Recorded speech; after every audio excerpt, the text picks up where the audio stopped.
metros acima do gelado Mar do Norte, ocorre o desastre. Mayday! Mayday! 56, Charlie! Um helicóptero é danificado em meio a uma súbita tempestade. Os pilotos lutam para controlá-lo enquanto ele cai indefeso em direção ao mar. Eles estão longe de terra, das telas dos radares. Ninguém sabe exatamente onde eles estão.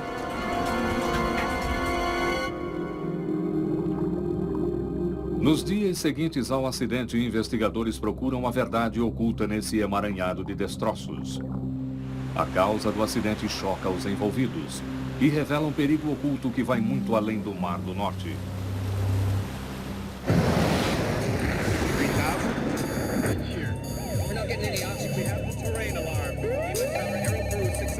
We are in an emergency.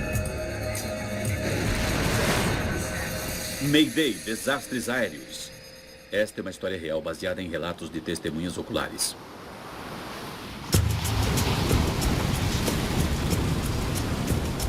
A necessidade por petróleo leva as pessoas aos lugares mais desagradáveis sobre a face da Terra. Esse é um deles. O Mar do Norte separa a Grã-Bretanha do continente europeu. É um mar pouco profundo e os ventos impiedosos que o castigam podem levantar enormes ondas. O mar é gelado, cinza e violento. Mas aqui há petróleo. E assim dezenas de plataformas e milhares de homens precisam enfrentar o que quer que o tempo lhes reserve. A única maneira eficaz de levar os homens para lá é de helicóptero. Os voos são desagradáveis e longos e até 500 quilômetros cada percurso. Depois de anos, a viagem se tornou rotineira e o perigo lá embaixo é esquecido por muitos. O que foi isso? Mas em uma fria manhã de janeiro de 1995, 18 homens sobrevoando o Mar do Norte se viram enfrentando uma terrível situação. Mayday! Mayday! Mayday! Falha do rotor de cauda! Pouso forçado na água! Conseguiriam eles sobreviver nesse ambiente extremamente hostil? Minha nossa! Helicóptero ao mar. 19 de janeiro de 1995, o comandante Sadie Roberts e o primeiro oficial Lionel Sou trabalham para Bristol Helicopters em Aberdeen, na Escócia. Então vamos assinar o relatório de voo. Te vejo lá em cima. Tá, eu vou descarregar esse voo e dar uma olhada no tempo. Legal. O trabalho deles é transportar trabalhadores petroleiros até as plataformas de petróleo no Mar do Norte. Na metade da manhã, eles já completaram uma viagem e estão se preparando para voltar. O helicóptero é o Super Puma 56 Charlie. Enquanto ele está sendo verificado e reabastecido, o copiloto verifica ele mesmo o livro do relatório de voo e o comandante Roberts dá uma olhada nos boletins meteorológicos atualizados a cada 2 horas. O tempo está bom. Vamos para janeiro. É para cá que eles estão indo, o Mar do Norte. A descoberta de petróleo aqui nos anos 60 foi um estímulo para a economia britânica. O Brent Crude, como o petróleo é conhecido, é uma matéria-prima leve, doce, ideal para ser transformada em gasolina. E seu preço é uma referência de nível no mercado petrolífero internacional.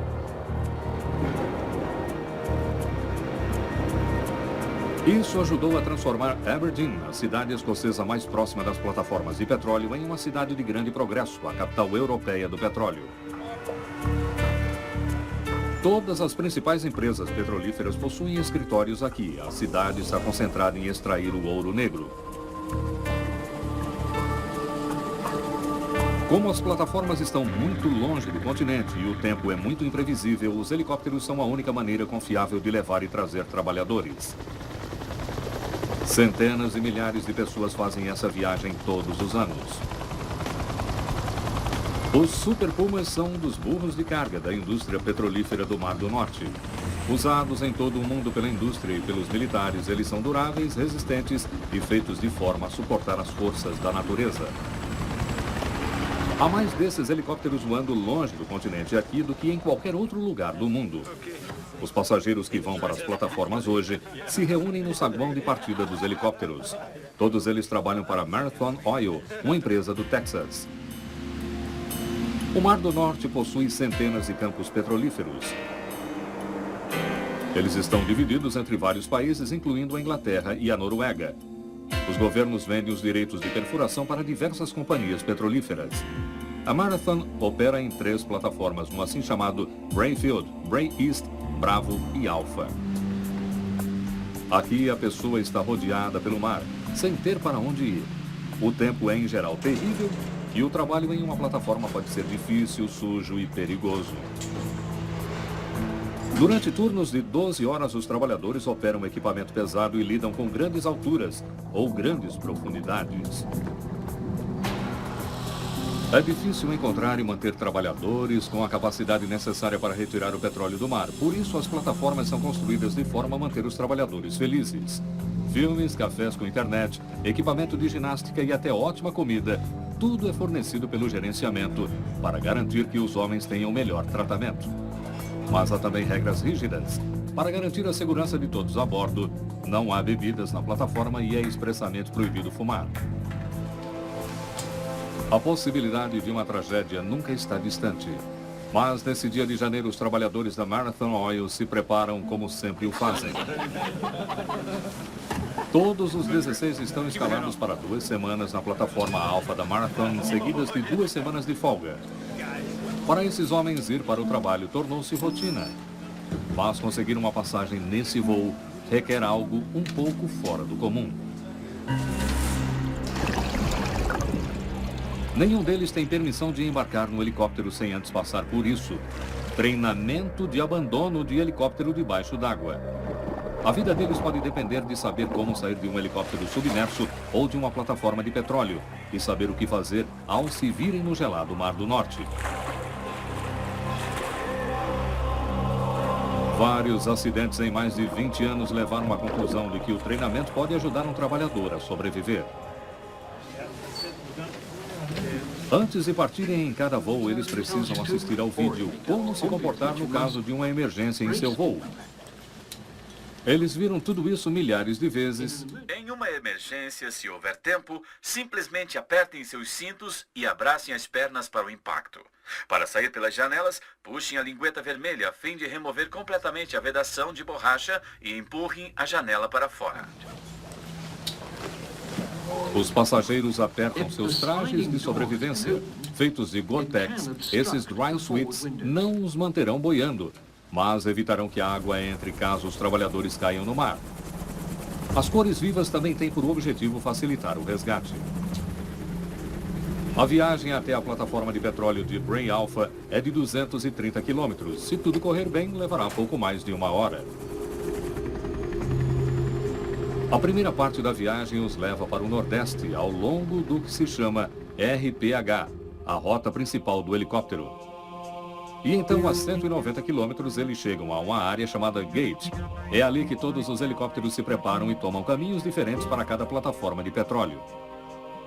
A Bray Alpha está a cerca de 40 quilômetros do Gate. Durante parte da viagem, os operadores de radar do controle de tráfego aéreo em Aberdeen não poderão vê-los.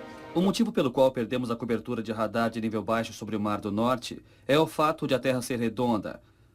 À medida que um helicóptero está voando rumo a uma plataforma de petróleo, ele está seguindo a curvatura da Terra. Mas as pulsações do radar viajam em linhas retas, o que significa que à medida que eles se afastam cada vez mais, abre-se uma brecha entre a superfície da Terra e as ondas de radar.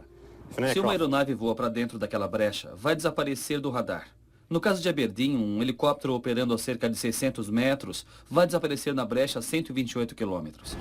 É um buraco negro no qual o Super Puma 56 Charlie está entrando agora. O helicóptero e os 18 homens a bordo estão a meio caminho das plataformas.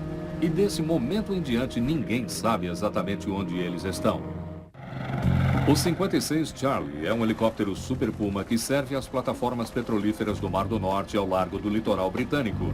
Ele está na metade do trajeto de um longo voo levando 16 passageiros para a plataforma de petróleo Bray Alpha. A tripulação está ficando preocupada com o que vê em seu radar meteorológico. A previsão falava em nuvens esparsas, mas o tempo está mudando rapidamente. O que acha dessa nuvem? Muito rarefeita. Mas olha, estamos tendo um pouco de cúmulo também. É bastante pequeno, a cerca de 90 metros. Estão se desenvolvendo um pouco. Cúmulos são nuvens brancas, cheinhas, semelhantes a bolas de algodão. Elas são lindas de se ver e, em geral, inofensivas. Elas duram apenas de 5 a 40 minutos. Mas pilotos de helicóptero preferem ir acima delas se possível, uma vez que o ar abaixo e dentro delas torna-se bastante turbulento. Vamos voar acima dela. Vá para 1.500 metros. Certo.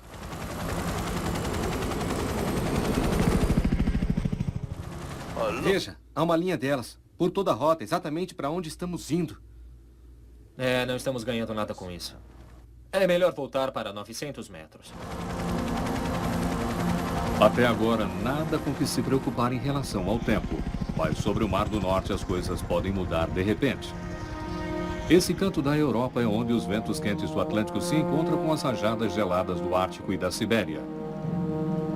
O vapor de água aquecida se condensa em nuvens, esfria e então afunda. Isso cria fortes ventos que empurram as enormes massas ao redor. A fricção provocada por esse movimento pode deixar as nuvens eletricamente carregadas e essa eletricidade pode ser liberada na forma de raios. O que começa como um dia tranquilo pode terminar em uma violenta tempestade. Já se passou 1 hora desde a decolagem e o 56 Charlie está se aproximando do gate, o ponto onde os helicópteros começam sua descida para as suas respectivas plataformas petrolíferas. Eles estão a 40 quilômetros de seu destino e o tempo está começando a piorar. Tráfego de Bray, 56 Charlie, 192 quilômetros, em 056 RPH. Eles fazem contato com o controle de tráfego de Bray, localizado em uma das plataformas de petróleo. Ele monitora todas as chegadas e partidas de helicópteros, mas o controle de tráfego de Bray não possui radar. Ele depende dos pilotos lhe dizerem onde estão. Câmbio 56 Charlie, tenho você na tela do radar. Informação de Aberdeen, 56 Charlie da Bristol, a 192 quilômetros, deixando 900 metros. Bray tem o controle de voo. Entendido, 56 Charlie. Continue com o tráfego de Bray. Abruptamente o tempo mudou. Em vez de inofensivas bolinhas de algodão, uma fileira de perigosas nuvens cúmulo-nimbus está agora bloqueando o caminho. Elas se erguem como enormes montanhas a mais de 10 mil metros, muito além do que o helicóptero consegue voar. Embaixo há escuridão e perigo.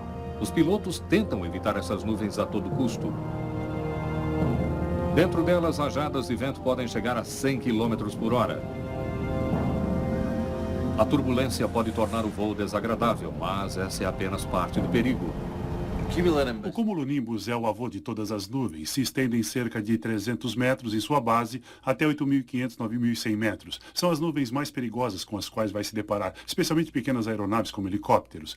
Dentro de um cumulonimbus você encontra forte turbulência, encontra gelo, chuva pesada e, claro, encontrará muitos raios. Se estiver num helicóptero, é um lugar onde você não gostaria de estar. Os raios são as mais poderosas forças da natureza.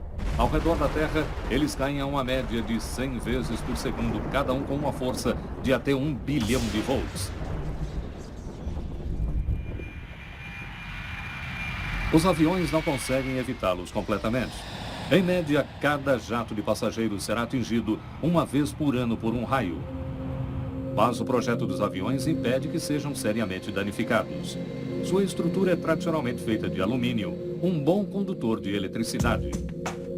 O raio passa inofensivamente pela fuselagem e sai pela cauda. Os helicópteros possuem o mesmo tipo de projeto de segurança e precisam disso no Mar do Norte. Com tantas tempestades e tantos helicópteros, é inevitável ser atingido por raios. Na verdade, os raios atingem a frota de helicópteros no Mar do Norte 35 vezes por ano. Ao iniciar sua descida, o Super Puma entra na linha de nuvens que está em seu caminho.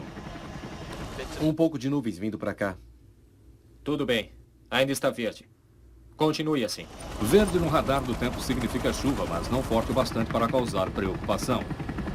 O piloto vê uma simples tela de televisão. Nessa tela, ele tem um mapa e sobreposto a esse mapa está uma série de faixas coloridas. Se não há chuva, ele tem um mapa sem nada. E se há muita chuva e ela é pesada, ele tem inúmeros quadrados vermelhos ali. E isso lhe dá uma ideia da intensidade e da localização da chuva. A bordo do 56 Charlie, o tempo fica mais violento. Eles começam a ser atingidos por granizo. Hey, de onde foi que veio isso? Dos respiradouros.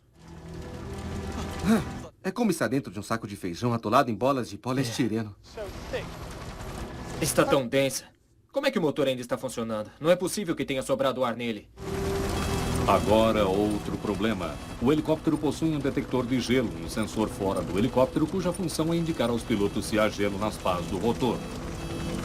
Mas eles acham que ele ficou enterrado e está fornecendo uma leitura incorreta. E então, o desastre. Minha nossa. O que foi isso? Um raio, eu vi. Isso é ruim. Tem algo de muito errado com isso. Acho que vamos ter que descer. O helicóptero foi danificado, mas eles não sabem o quanto. Todo ele está tremendo e vibrando. A primeira reação da tripulação é baixar a altitude no caso do pior acontecer e eles caírem. Mayday, Mayday, 5-6, Charlie, atingido por raio. Enorme vibração. Mayday, Mayday. A 40 quilômetros dali, outro helicóptero está prestes a deixar uma plataforma de petróleo. O comandante Brian Backhouse está recebendo passageiros no 56 Bravo e se preparando para voar de volta a Aberdeen. Todos aqui, tudo pronto. De repente, o fiscal de embarque ouve em seu rádio o chamado de socorro de Lionel Sou. Mayday, 5-6, Charlie, atingido por raio, enorme vibração. Ouvi esse Mayday, 56 Charlie. Senhores, me desculpem, mas temos que desembarcar. Temos uma emergência no ar numa aeronave irmã. Backhouse rapidamente desembarca seus passageiros. Ele pretende ajudar se conseguir. Enquanto isso, um vendaval está continuamente se formando com ventos que excedem 70 km por hora. O mar está se tornando revolto.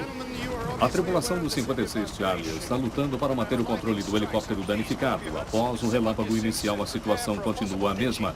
Enquanto se aproximam cada vez mais do mar, eles continuam a mover-se com dificuldade em direção à plataforma. O Grampian Freedom é um navio de prontidão posicionado próximo às plataformas de petróleo para dar aos trabalhadores petroleiros uma chance de escapar se alguma coisa der errado. Seu capitão, John McInnes, ouve o aviso de socorro do helicóptero.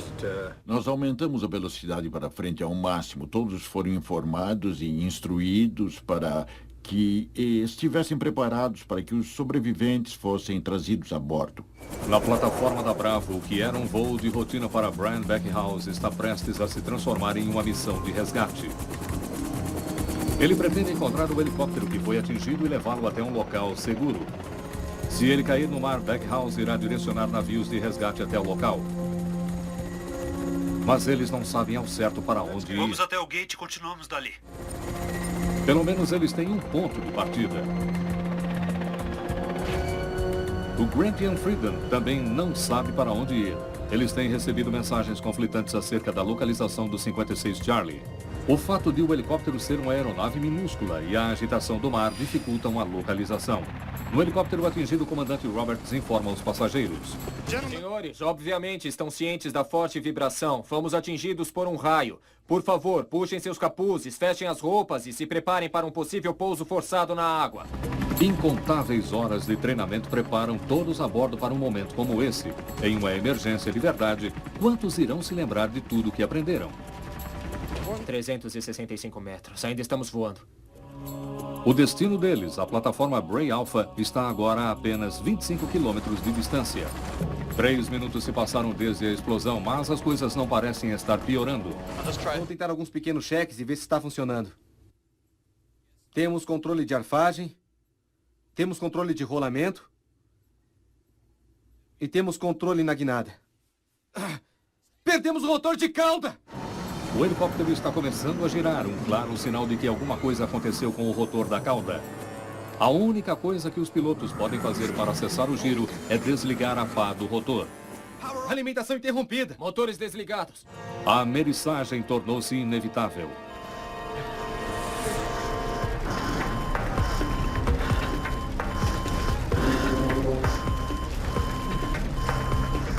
O 56 Charlie está caindo rapidamente a mais de 600 metros por minuto, com o rotor principal agindo como uma espécie de paraquedas. As pás sendo giradas somente pelo ar que corre através delas.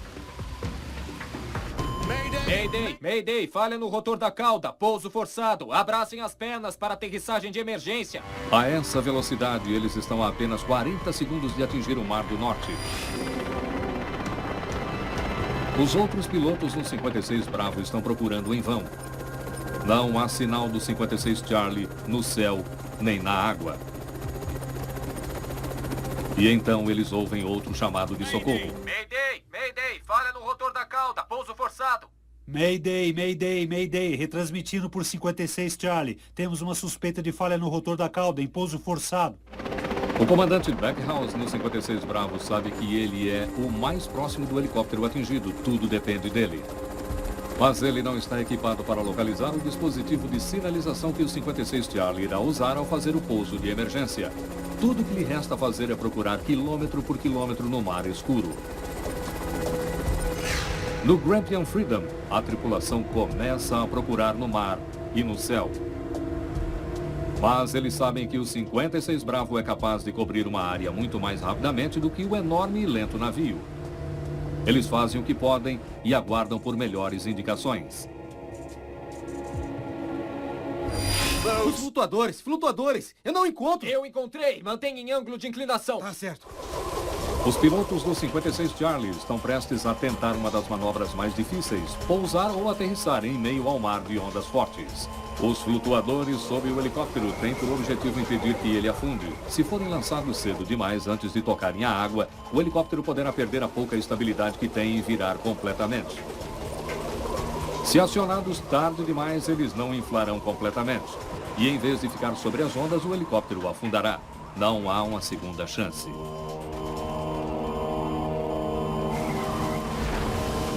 Eles os coordenam perfeitamente. Descemos. Parece estar bem estável. Eles a aterrissam com segurança, mas ninguém sabe se eles irão permanecer flutuando. Helicópteros são muito pesados e eles temem que ele poderá emborcar e afundar a qualquer momento. Vamos sair daqui! Abram as portas! Eles precisam colocar os botes salva-vidas para fora, inflá-los e entrar neles rapidamente. Eles temem que o helicóptero vire e todos fiquem presos dentro dele. Levante a extremidade! Segure a corda! Vá para trás e comece a evacuação. Eu vou desligar tudo aqui e tentar um último chamado. Mas a evacuação não é tranquila. Ao jogarem um dos botes salva-vidas, o forte vento traz de volta contra o helicóptero. Eles não conseguem entrar nele. Não conseguimos descer esse aqui. Podemos ir para outro Vamos ficar todos juntos agora! Vamos! Pulem! Vai, vai, vai! Vamos! Pulem! Depressa! Todos no Mayday, bote! 56 Charlie. Estamos agora na água, flutuando, manobrando o bote. Eles não mencionam sua posição. Vamos! Depressa! O bote está perigosamente superlotado. Há 18 pessoas em um bote para 14. A água já está na altura de seus calcanhares e está subindo. Eles caíram terrivelmente perto de seu destino. Entretanto, uma vez no bote, eles não têm como se comunicar e dizer onde estão.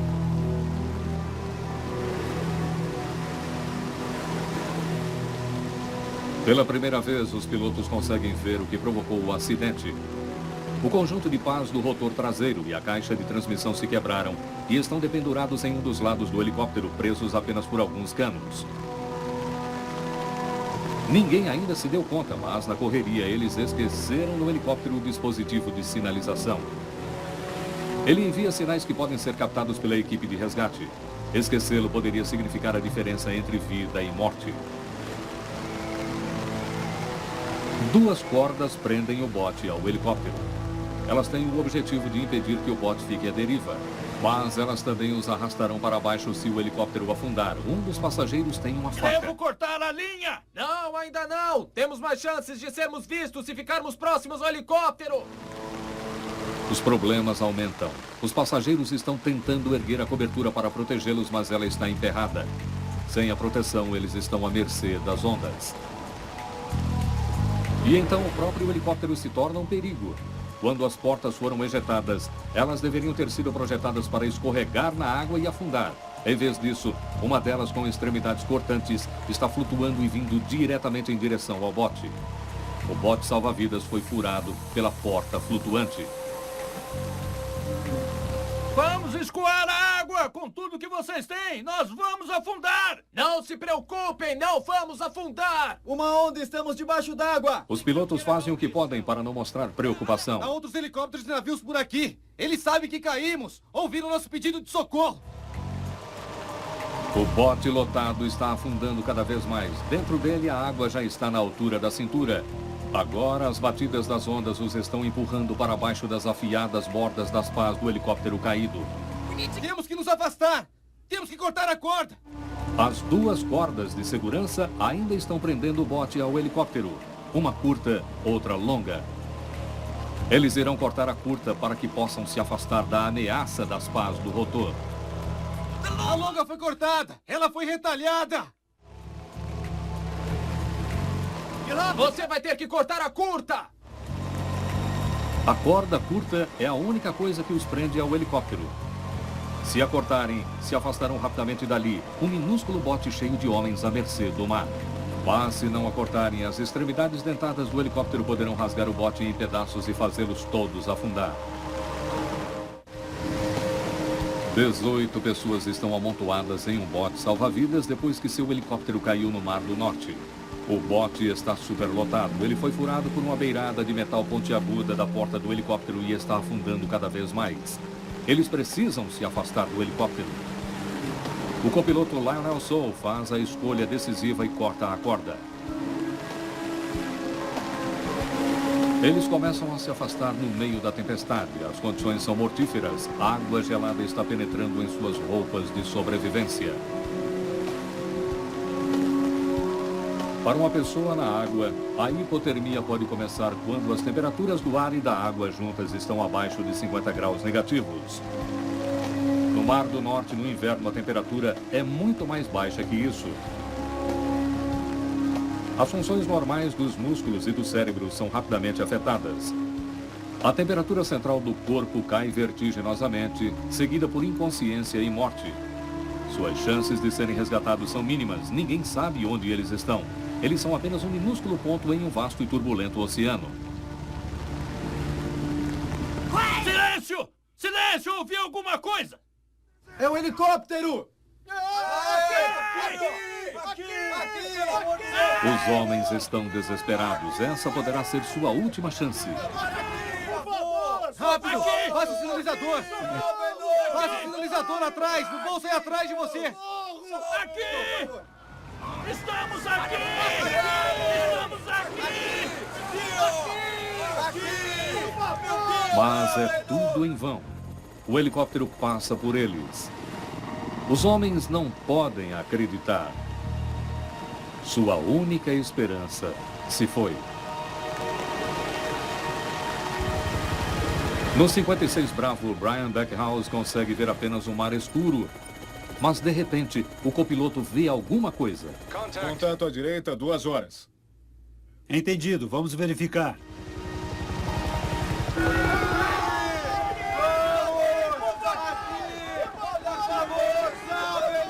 Alvo confirmado, 56 Charlie, prontidão. Para relatório de localização.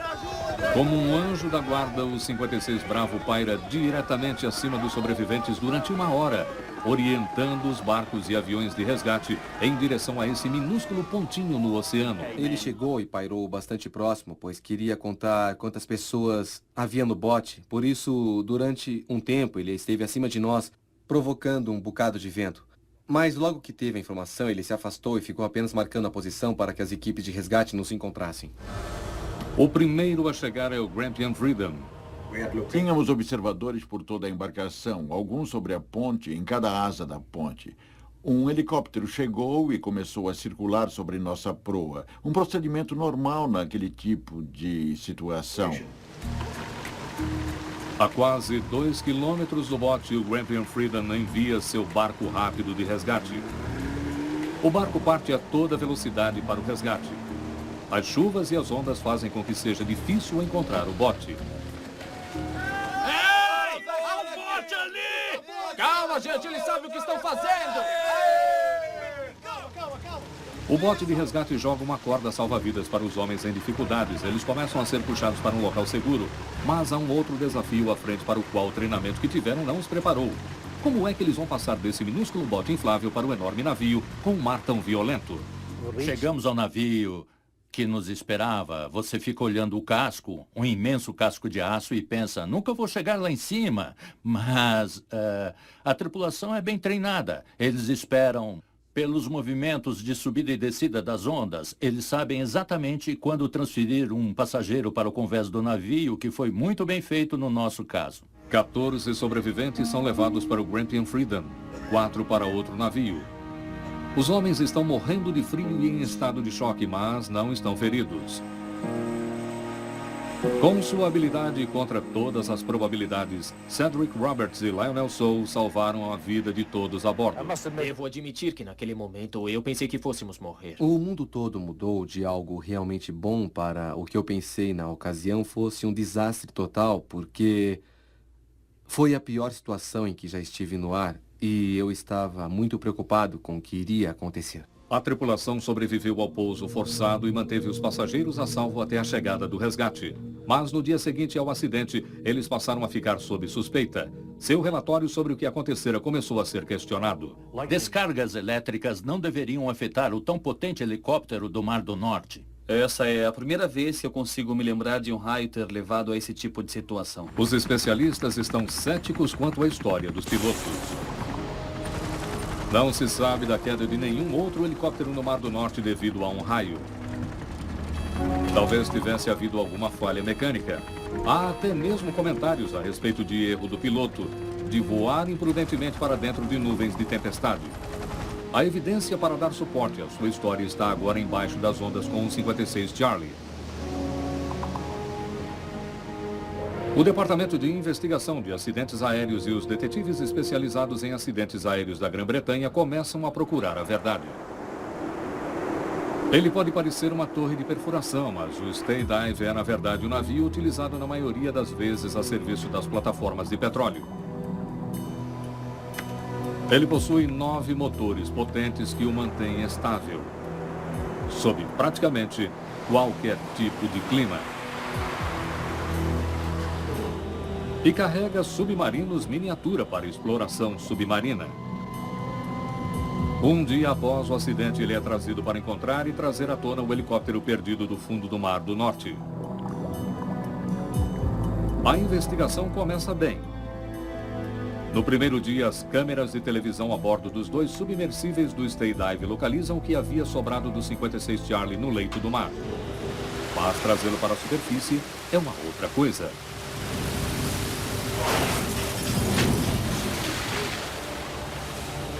Eles continuam trabalhando noite adentro.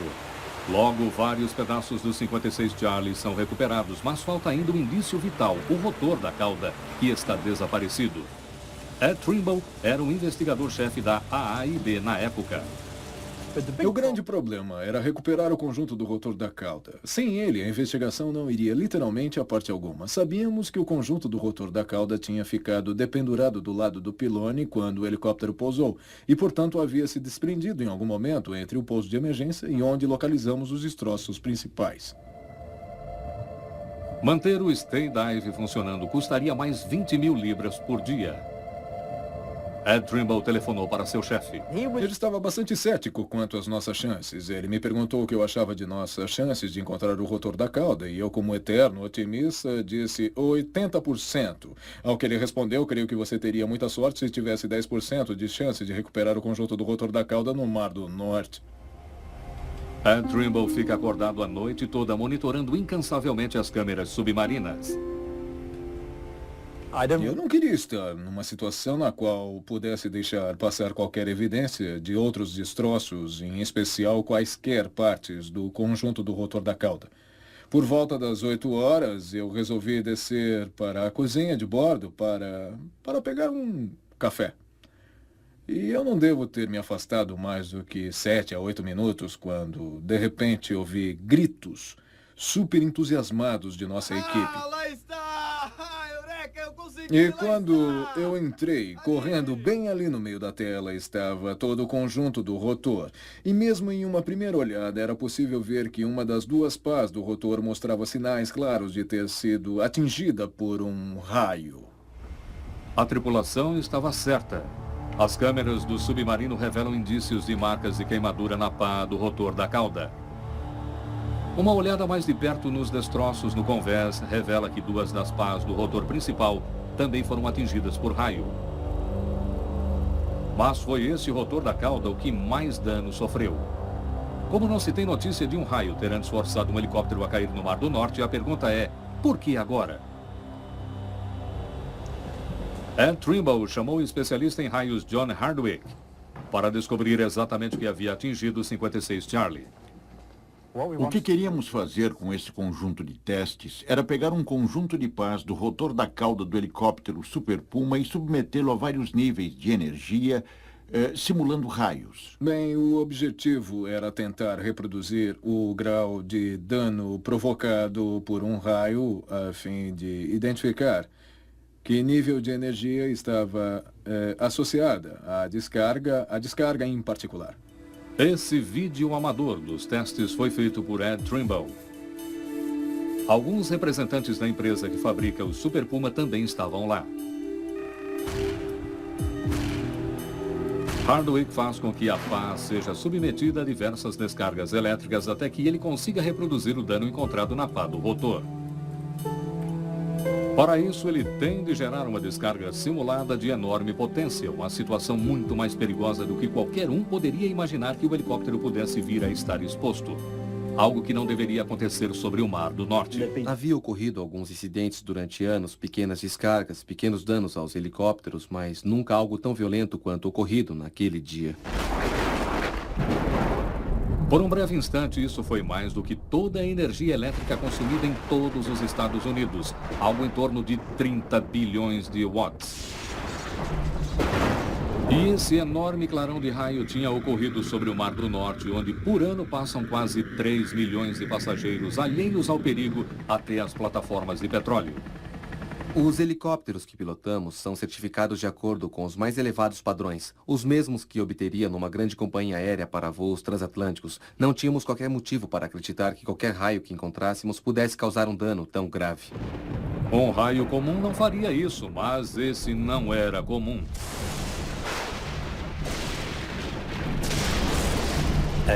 Um raio gera uma enorme pulsação de energia. Podemos detectar essas pulsações de energia através de múltiplos transmissores e receptores posicionados em toda a Europa. A informação é avaliada no próprio local. E uma vez que a posição é triangulada, isso é passado para o Departamento Meteorológico em Londres. Quando os registros foram examinados, eles mostravam algo muito peculiar. Isso é o que eles acreditam que tenha acontecido. Dentro de nuvens cumulonimbus, minúsculos cristais de gelo são levados para cima pelas correntes de vento. No topo da nuvem, onde é muito mais frio, eles se juntam a outros cristais, formando granizo. O granizo pode ser pesado, cai rapidamente de volta à Terra. No caminho, ele atinge os cristais de água que sobem, provocando fricção. Os cristais se tornam eletricamente carregados.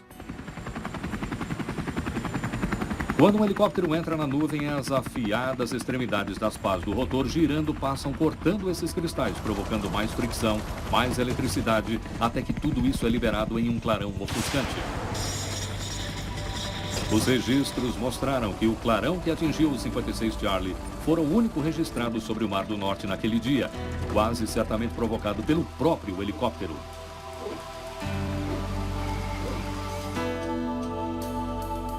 No entanto, por algum motivo, quase todo o dano ficou confinado ao rotor da cauda. O que havia em relação ao rotor da cauda para torná-lo especialmente vulnerável?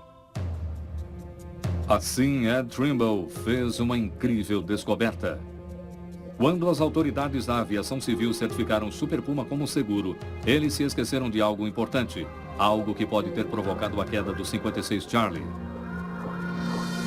Quando a autoridade britânica da aviação civil estipulou os padrões de segurança para raios, eles se basearam em pás de fibra de vidro, na época, um material comum para os rotores de helicópteros.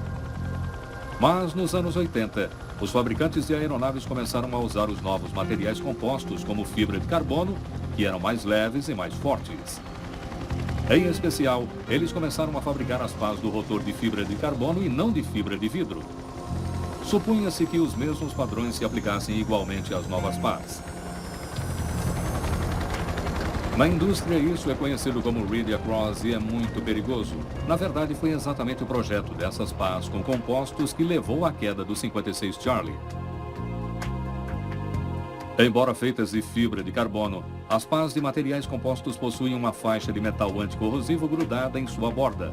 E foi ali que o problema começou. O carbono é um condutor de eletricidade, mas é 1000 vezes pior do que o alumínio. E assim você tem 1000 vezes mais calor produzido. A pá de carbono fica realmente muito quente. E quando a corrente se encontra com a faixa de metal, correndo por toda a borda, ocorre uma furiosa produção de centelhas e faíscas até que finalmente parte da faixa que sofreu a erosão explode. Apenas 100 gramas da faixa de erosão foram arrancados, mas foi o suficiente. Sem seu peso, o rotor traseiro se desequilibrou.